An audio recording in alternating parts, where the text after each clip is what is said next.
Timnas Indonesia akan menghadapi tantangan besar saat bertemu Cina dalam matchday keempat kualifikasi Piala Dunia 2026 zona Asia yang akan digelar di Qingdao Youth Stadium pada 15 Oktober 2024. Ini adalah laga yang sangat penting bagi skuad Garuda setelah hasil imbang 2-2 melawan Bahrain pada matchday ketiga.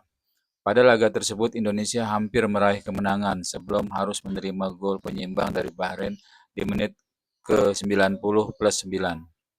Hasil tersebut mengecewakan banyak pihak, termasuk Presiden Jokowi yang mengkritik keras keputusan wasit yang dianggap kontroversial.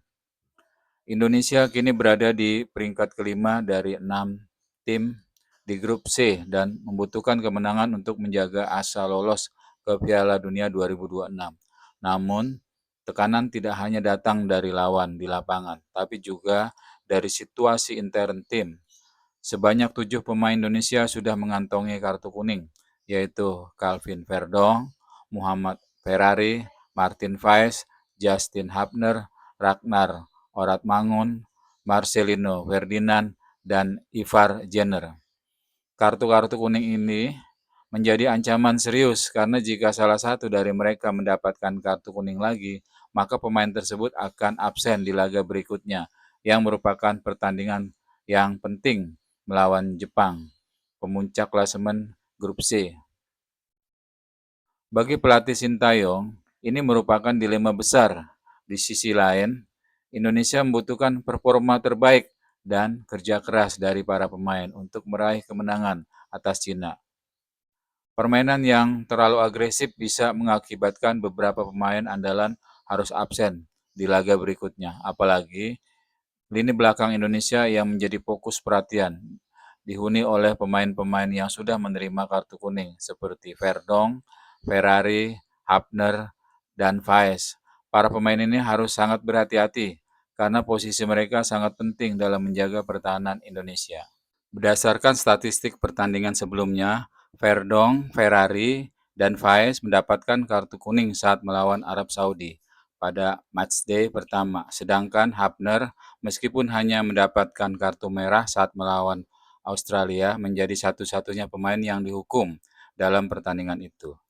Tiga pemain lainnya, Ragnar Oratmangun, Marcelino Ferdinand, dan Ivar Jenner juga menerima kartu kuning saat melawan Bahrain, pertandingan yang penuh tensi dan emosi.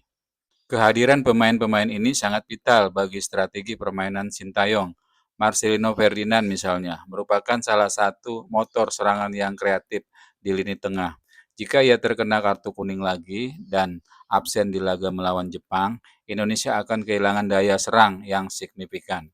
Sementara itu, Ivar Jenner, yang meskipun catatan resminya di situs kualifikasi Piala Dunia Zona Asia tidak menyebutkan kartu kuning, menurut laporan pertandingan, sebenarnya juga telah mendapatkan kartu kuning saat melawan Bahrain.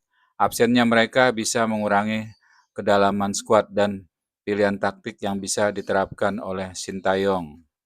Menghadapi Cina, Indonesia harus pintar mengelola intensitas pemain. Cina mungkin sedang dalam kondisi kurang optimal dengan absennya dua penyerang utama mereka, Wule dan Alan. Namun, mereka tetap memiliki kekuatan yang cukup untuk memberikan perlawanan. Di lini pertahanan, Indonesia harus solid, sementara serangan harus tetap agresif. Namun, cerdas agar tidak terlalu banyak melakukan pelanggaran yang berujung kartu. Penting bagi Indonesia untuk memanfaatkan peluang secara efektif dan menekan pertahanan Cina yang kemungkinan akan lebih lemah tanpa striker-striker andalan mereka. Namun, di sisi lain, terlalu fokus pada penghindaran kartu juga bisa membuat permainan Indonesia tidak seagresif biasanya, yang justru bisa menjadi bumerang. Sintayong yang harus mampu menemukan keseimbangan antara bermain keras untuk memenangkan pertandingan dan menjaga agar para pemain tidak terlalu rentan terhadap akumulasi kartu kuning.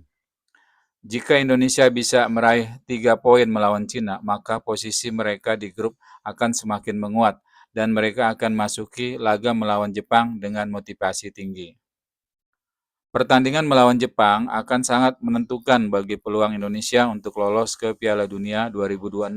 Oleh karena itu, Menjaga komposisi pemain terbaik agar tetap tersedia pada laga tersebut sangat krusial. Jika pemain kunci terkena akumulasi kartu kuning dan tidak bisa tampil melawan Jepang, Indonesia akan berada dalam posisi yang sangat sulit. Inilah alasannya mengapa manajemen permainan yang cerdas dan disiplin sangat dibutuhkan saat melawan Cina. Selain itu, tekanan mental juga akan memainkan peran penting dalam pertandingan ini. Setelah kontroversi melawan Bahrain, Indonesia datang dengan rasa sakit hati dan ingin membuktikan diri di pertandingan berikutnya. Namun emosi harus dikelola dengan baik agar tidak menambah korban kartu yang sudah ada. Mengingat pentingnya setiap poin di babak ini, kemenangan atas Cina akan sangat meningkatkan moral tim dan memberi keyakinan bahwa mereka mampu bersaing di level tertinggi. Dengan semua tantangan yang ada, pertandingan melawan Cina akan menjadi ujian besar bagi Indonesia. Tim harus fokus, disiplin, dan memaksimalkan peluang yang ada. Mengingat absennya Wule dan Alan dari tim Cina, kesempatan emas terbuka bagi Indonesia untuk meraih kemenangan. Tetapi kunci sukses akan terletak pada bagaimana mereka bisa mengendalikan diri di lapangan, baik secara fisik maupun emosional.